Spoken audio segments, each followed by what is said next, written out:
We have new reaction this morning as the Quincy Park Board tables the possibility of funding new riverfront development.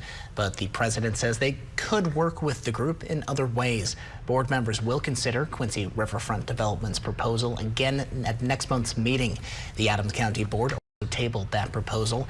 They and the City Council were asked to give $350,000 each to that project. That money would be used to bury power lines along the riverfront. New for our morning audience, the Park Board's president explains more on that decision to table the measure.